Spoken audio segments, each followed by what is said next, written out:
Hey guys, welcome to Bar Z. My name's Stan, and I'm going to show you a couple of little known facts about milling vices. This is a Kurt clone. This is not a genuine Kurt, but from what I understand, Kurts are identical, and I'm going to show you a couple of tricks. First of all is oiling. You know, we've got these bolt holes in the back, so we can bolt our jaws in the back, and they correspond with the bolts up front for bolting the jaws up front, so you can move your jaws to the back. But you know what else? These are, I'm going to grab an air hose and watch your ears. These are through holes. Yeah, and so there's a cavity underneath each one of these um, uh, bolt holes here in the movable jaw. And so I got air coming out that backside there. But you know what else is interesting? If I plug this hole in my finger, I still got an air leak.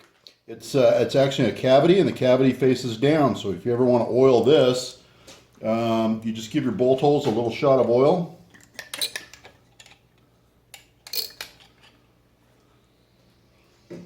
And then come on back, put your finger back over it. And I probably just blew oil all over the camera, but you could probably see that we've got an oil mist coming down. And there it is again. It just blew oil out all the way around any junk or any of the stuff that gets in there. That's a good way to oil your movable jaw. Next up, you've got a third hole right here. That's an odd duck. Why is that there? I'm going to show you what it's for and what it does. If you've ever noticed that, I don't know whether you can see that movement. Actually, I'm going to go ahead and there's a set screw in there, and I'm going to go ahead and pull it all the way out.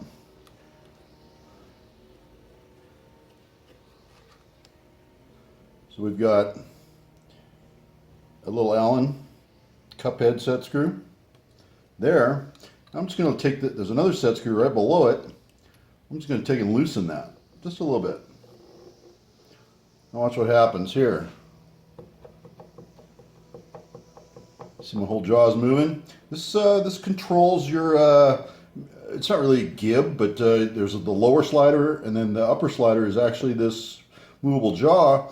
This is going to control your backlash and your play in this thing, and you can adjust that second set screw just so you get the tiniest amount of play. But if you back it off, oh, you got all kinds of movement. And if you take it all the way out, you're going to get this jaw off of there. So this is what controls the relationship between the lower and the upper, and how it slides along the bed, because there's a machine surface underneath on the bed and above on the bed. So this controls that, and it doesn't have to be super Mongo tight. You actually don't want it so tight that you can't, move it and have room for oil to get in there and stuff. So just kind of snug it up slightly, and then the second screw just kind of keeps that other one from backing off, so you don't have to grunk down on this. But that's what that third screw hole is for, is to control the play in the bed and the relationship to the movable vise. So now you know how to oil it and get oil under it, and not just try to squirt it in this little section here and where it just gets sheared off where it comes back. If you get oil inside of there, give it a shot of air. It'll blow it out into the right where it needs to be. And that's in both holes. So if you've got your vise jaws already in here, those holes are already plugged up. Give these a shot of oil, give them a blast of air, you're oiled. You're good. All right, so that takes care of movable vise jaw. While we're at it, a lot of guys were saying, hey, how much lift do you get when you actually, compress something? A milling vise like this, the Kurt type design, uses the lower has an angle, and below that angle is a half of a ball, and so it creates its own downforce as it tightens. So this can be as loose, I got it pretty tight now, but this could be just as loose as you want it to be, and you're still going to create that downforce.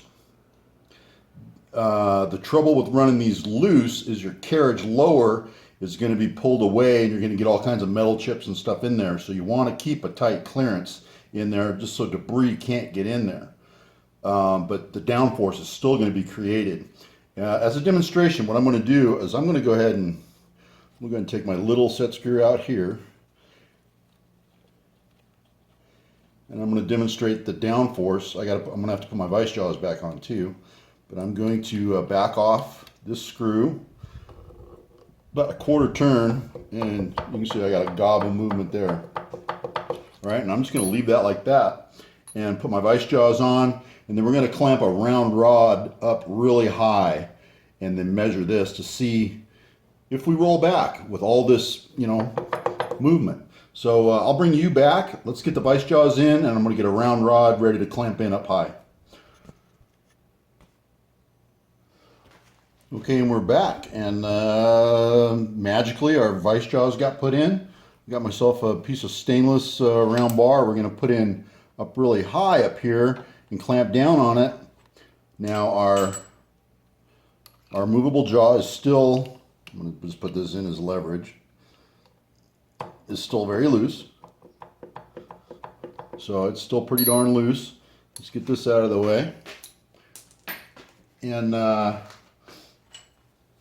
get ready to clamp our bar in. I'm going to put it up as high as I possibly can in the vise, and I'm not tightened down. I'm just barely snugged on it just to hold it. And let's put an indicator on it. Let's put it so you guys can see it maybe. Kind of aim that towards you. Get my stylus set up. And get me zeroed in here. All right, I'm loose. I'm going to put this in. Now keep in mind, my movable jaw is incredibly loose right now. Let's look at the downforce that little half ball creates. Okay, I'm ready to tighten.